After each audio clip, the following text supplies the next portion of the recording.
మన మదనపల్లి గురించి చాలా చరిత్రలే విన్నాం, కానీ మన మదనపల్లికి ఆవిర్భావ దినోత్సవం ఉందని ఎవ్వరికీ తెలియదు. F A Coleridge, member of Indian civil service, 1911లో రాసిన a brief history of Madanapalle అనే పుస్తకం నుంచి ఈ విషయాన్ని మా మదనపల్లి ఇన్ఫో టీం వెలికి తీసాం.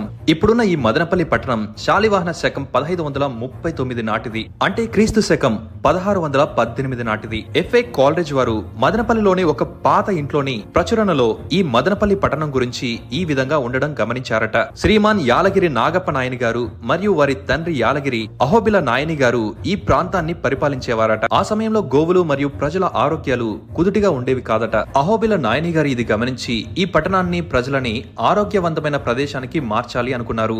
వారి ఆస్థాన జ్యోతిష్యులు అయిన ఉదయగిరి సిద్ధంబట్టు మరియు గొర్రంకొండ జోష్యులని చుక్కలవర్తి దిన్నె అనే ప్రాంతానికి తరలించడానికి ధర్మదేవతని ప్రార్థించమని ఆజ్ఞాపించారు. ఆ పద్ధతిలో భాగంగా నగిరి ఆవులను విడవుగా అవి ఆ చుక్కల దిన్న ప్రాంతానికి వచ్చి ఆగాయి.